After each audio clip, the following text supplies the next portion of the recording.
¿Recuerdas el sonido de la televisión? ¿Ese zumbido característico al encender una Atari 2600? ¿O el peso de ese primer Walkman de Sony en el cinturón, sintiendo cómo cambiaba la forma en que escuchábamos música para siempre? La década de los 80 fue una explosión de audacia, una época en la que las empresas no tenían miedo de soñar en grande y correr riesgos. Algunas de esas ideas cambiaron nuestras vidas, pero otras se quedaron en el camino. Fueron inventos que llegaron demasiado pronto, o que costaban un dineral, o que, sencillamente, nadie entendía muy bien.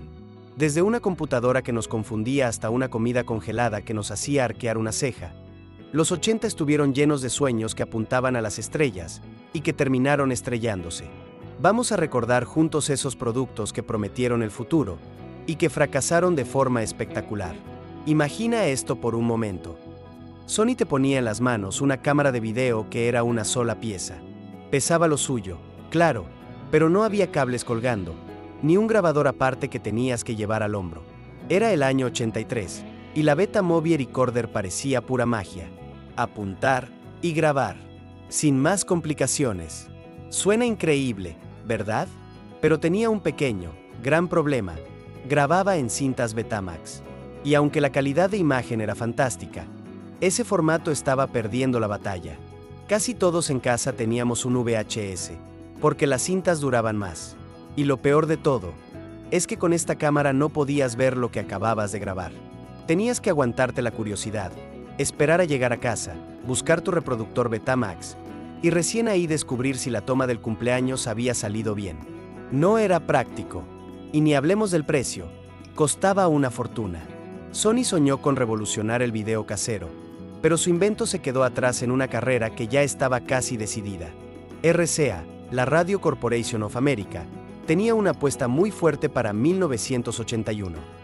El disco electrónico de capacitancia, o CED, ¿te acuerdas de ellos? Parecían un disco de vinilo grande, pero venían dentro de un estuche de plástico grueso, y lo tenías que deslizar todo junto dentro del reproductor.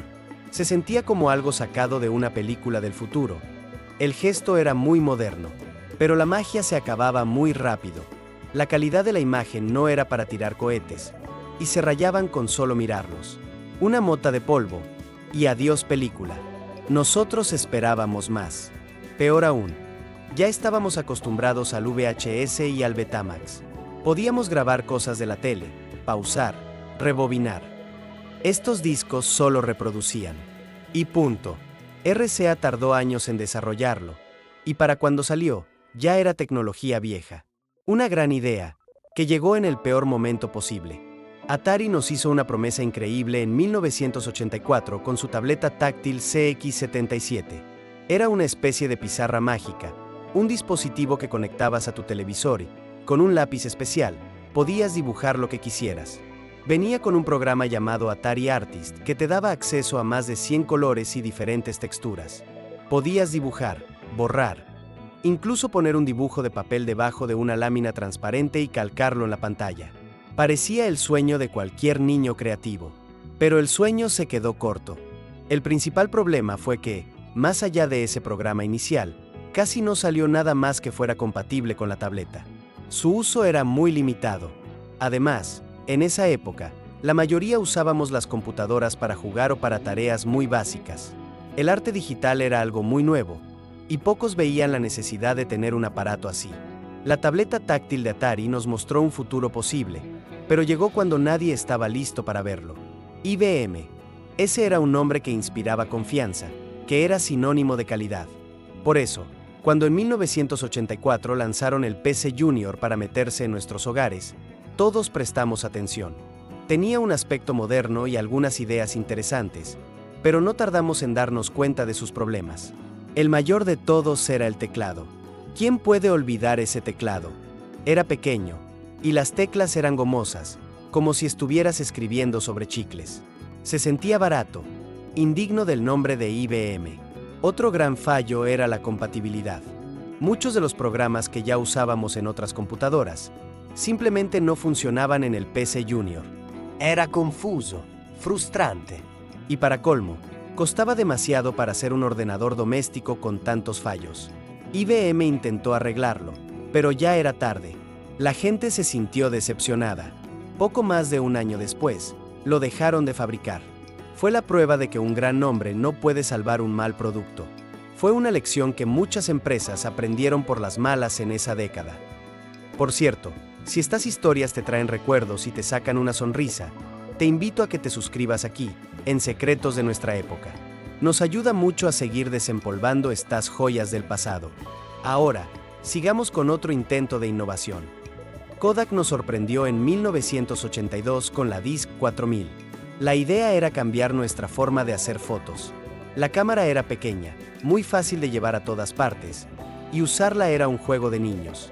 Metías un disco de película redondo, y a disparar. Al principio, a todos nos encantó ese nuevo diseño tan moderno. Pero las fotos... las fotos contaban otra historia. Las imágenes salían borrosas, un poco oscuras. Los negativos del disco eran tan pequeños que no podían capturar los detalles con claridad. Fue una decepción enorme. La cámara parecía del futuro, pero la calidad de las imágenes arruinó su oportunidad. Nadie quería guardar recuerdos que se vieran mal. Incluso en las tiendas de revelado no les gustaba trabajar con esa película. Les daba más problemas. Kodak intentó mantenerla un tiempo, pero la Disc 4000 se apagó tan rápido como llegó. Apple tenía un sueño en 1989, iniciar la era de la computación portátil con su Macintosh Portable. Pero el nombre era un poco engañoso. Con más de 7 kilos de peso, de portátil tenía poco. Era una verdadera carga. Y aunque tenía un teclado completo y una pantalla bastante buena, los problemas no tardaron en aparecer. La batería duraba un suspiro, y a veces, si no estaba completamente cargada, el ordenador ni siquiera se encendía. Y el precio era prohibitivo. La mayoría de nosotros no podíamos ni soñar con comprarlo. Apple quería ser la primera en el mercado de los portátiles, pero este intento se quedó muy corto. Era demasiado pesado, demasiado caro y no cumplía con lo que prometía. Coleco, que había triunfado con sus videojuegos, quiso dar el salto al mundo de los ordenadores domésticos en 1983. Lanzaron el ordenador Adam, y sobre el papel, parecía un plan perfecto. El sistema venía con todo: impresora, procesador de textos, una unidad de cinta para guardar datos, e incluso era compatible con los juegos de la ColecoVision. Pero las cosas se torcieron desde el primer día. Muchas unidades llegaban rotas directamente de la fábrica. Otras se estropeaban a los pocos días de uso. La impresora, que era el corazón del sistema porque le daba la energía, era ruidosa y fallaba constantemente. Si se rompía, el ordenador ni siquiera arrancaba. Coleco lo lanzó con prisas para la campaña de Navidad, y esa prisa se tradujo en un producto de mala calidad y en clientes muy enfadados. El sueño de Coleco de conquistar nuestros escritorios se hizo añicos antes de empezar.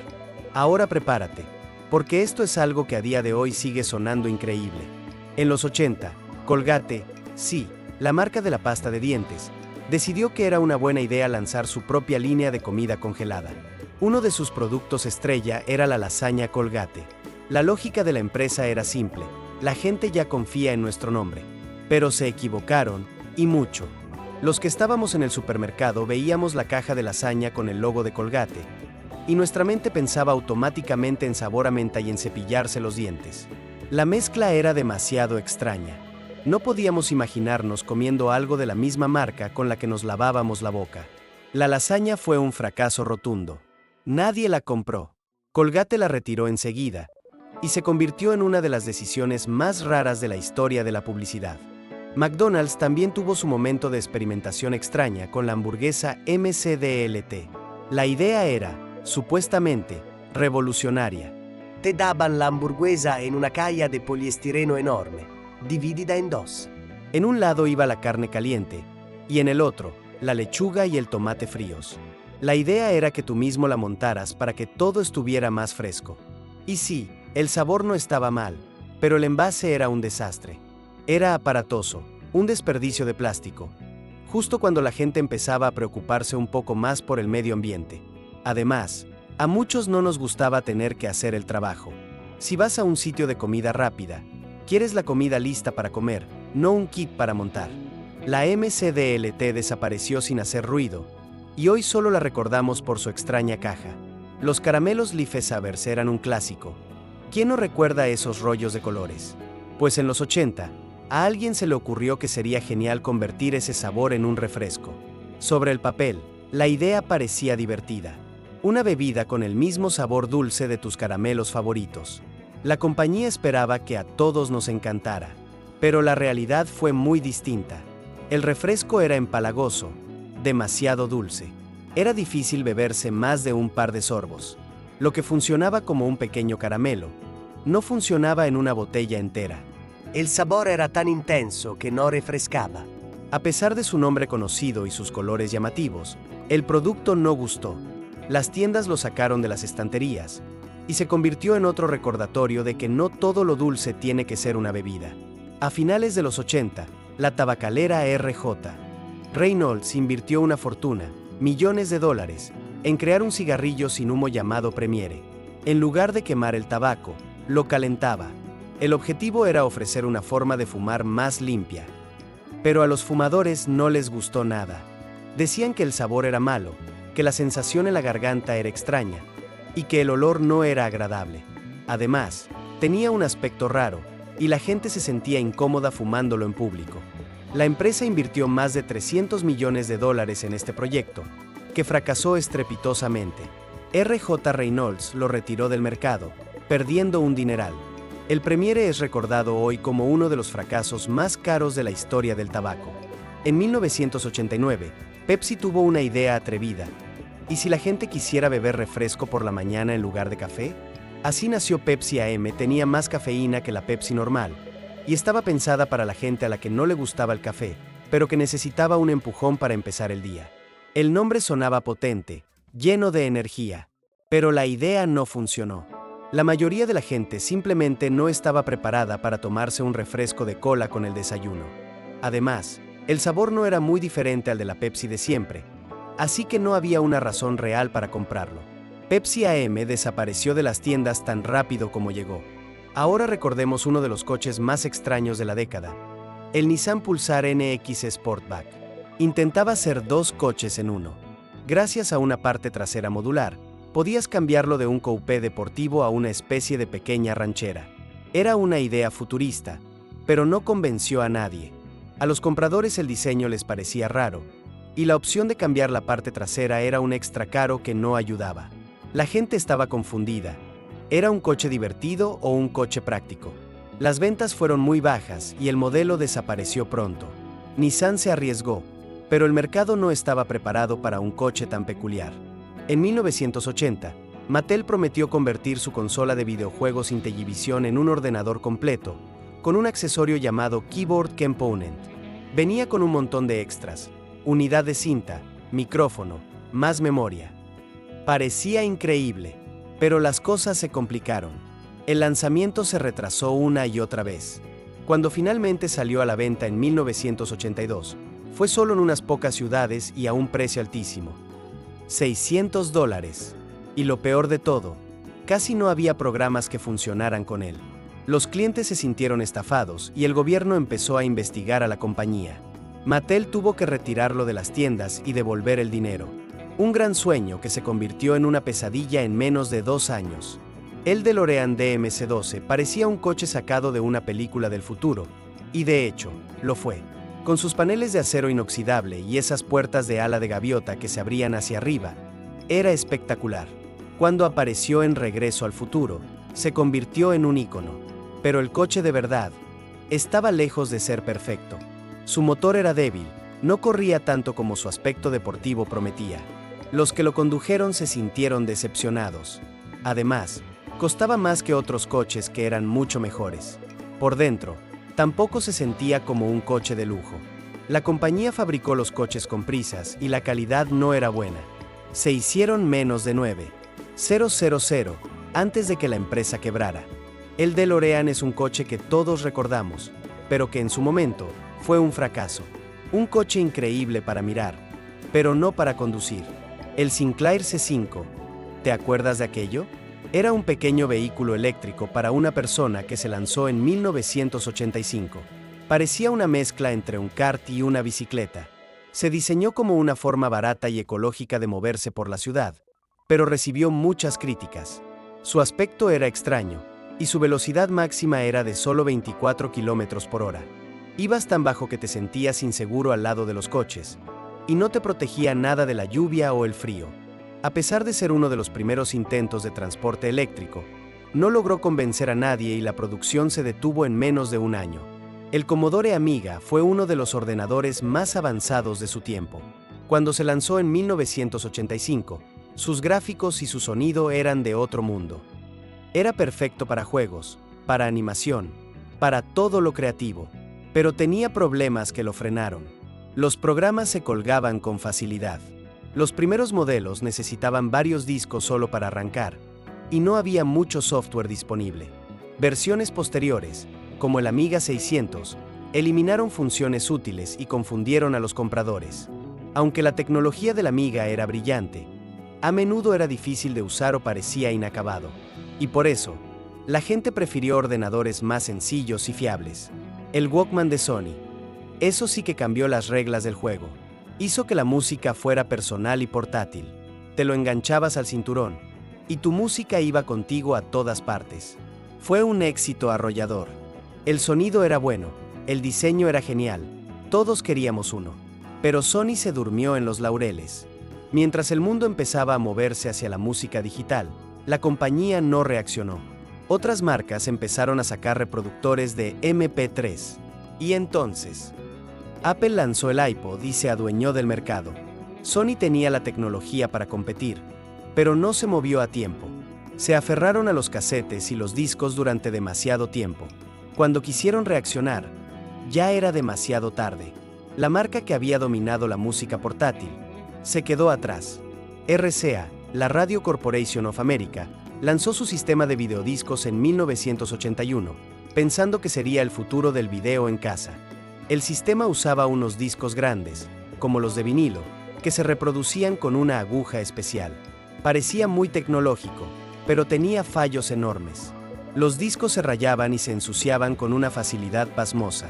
Y lo que era peor, no se podía grabar en ellos, ni rebobinar como en las cintas de VHS. Justo unos meses antes, el sistema VHS había llegado al mercado, ofreciendo mucha más comodidad. RCA no vio venir el cambio. Las ventas fueron un desastre, y para 1984, el videodisco ya era historia. La Atari 2600 fue una de las primeras consolas de videojuegos y un éxito gigantesco a principios de los 80. Juegos como Space Invaders o Pitfall la hicieron legendaria. Pero pronto, las cosas se torcieron. Atari, con las prisas, empezó a sacar juegos malísimos, como el de E.T., que era imposible de entender y de jugar. El de Pac-Man tampoco se parecía en nada al de las recreativas. Además, muchas otras compañías empezaron a hacer juegos baratos y aburridos. Las tiendas se llenaron de cartuchos que no valían nada, y la gente dejó de comprar. Atari perdió la confianza de todos, y un montón de dinero. Lo que empezó como una revolución, acabó en un fracaso y con miles de juegos enterrados en un desierto. El Viewmaster. Todos lo recordamos como ese visor de fotos en 3D, pero en 1988, intentó dar el salto al mundo de los videojuegos, y el resultado fue muy extraño. Lanzaron la Interactive Vision, una consola que se conectaba a un reproductor de video VHS. Los niños podían ver programas con los teleñecos o personajes de Disney, y usar un joystick para tomar decisiones en la historia. Sonaba bien, ¿verdad? Pero era muy limitado. La jugabilidad era torpe, y se sentía más como un juguete que como una consola de verdad. Consolas como la de Nintendo estaban a años luz. A pesar de la idea tan curiosa, no tuvo éxito y desapareció rápidamente. Después de irse de Apple, Steve Jobs presentó en 1988 el ordenador Next. Tenía un diseño futurista y era muy potente, con gráficos avanzados y un software muy adelantado a su tiempo. Estaba pensado para universidades e investigadores, pero su precio de $6,500 lo hacía inalcanzable. Además, no era compatible con los programas más populares, así que casi nadie lo compró. A pesar de su fracaso comercial, dejó una huella en la historia. Un científico llamado Tim Berners-Lee usó un ordenador Next para crear el primer navegador web, el origen de lo que hoy conocemos como Internet. Fue una gran idea que no se vendió. Las zapatillas Pam de Reebok llegaron en 1989 con una idea de alta tecnología. Tenían un pequeño balón en la lengüeta que podías inflar para conseguir un ajuste perfecto. Fue algo muy novedoso y llamó mucho la atención, sobre todo cuando una estrella de la NBA las usó en un concurso de mates. Pero la emoción duró poco. Las zapatillas eran muy caras, y la función de inflado en realidad no mejoraba mucho el rendimiento. Otras marcas como Nike se centraban en la tecnología que de verdad ayudaba a los atletas, y lo de Reebok empezó a parecer más un truco publicitario. Con el tiempo, el interés se desvaneció. La PXL 2000 fue una cámara de video de juguete que Fisher-Price lanzó en 1987. Grababa imágenes en blanco y negro, con mucho grano, en cintas de casete normales. Parecía algo del futuro, sobre todo para un niño. Pero tenía un gran problema. Era carísima. Costaba casi $180, y muchos padres no estaban dispuestos a pagarlos. Los niños tampoco le encontraron mucha utilidad a esos videos de baja calidad, y las ventas se hundieron. El producto desapareció en un año. Curiosamente, años después, muchos artistas y cineastas la redescubrieron por su estética única y cruda. Como juguete fue un fracaso, pero se convirtió en un objeto de culto. Y para terminar, recordemos uno de los ordenadores más baratos que se han fabricado, y por qué no funcionó. La Timex Sinclair 1000. Se lanzó en 1982 con el objetivo de llevar la informática a todas las casas. Costaba menos de $100. Tenía una pantalla en blanco y negro, muy poca memoria y un teclado de membrana. A pesar de su bajo precio, estaba lleno de defectos. Era lento, limitado y muy difícil de usar. El teclado era una pesadilla. Competidores como el Commodore 64 ofrecían mucho más por un poco más de dinero. Aunque se vendió bien al principio por su precio, la gente se dio cuenta de sus limitaciones. El pequeño Timex Sinclair se quedó obsoleto casi al nacer y desapareció. Así eran los 80, una década de sueños atrevidos, de inventos que nos prometían el mañana, y que a veces solo nos dejaban una buena anécdota que contar. Si este viaje por el baúl de los recuerdos te ha gustado, te pido que te suscribas a Secretos de Nuestra Época para no perderte el próximo. Y ahora, me encantaría leerte en los comentarios. De todos estos inventos que hemos recordado hoy, ¿cuál fue el que más deseaste tener en su momento y nunca pudiste?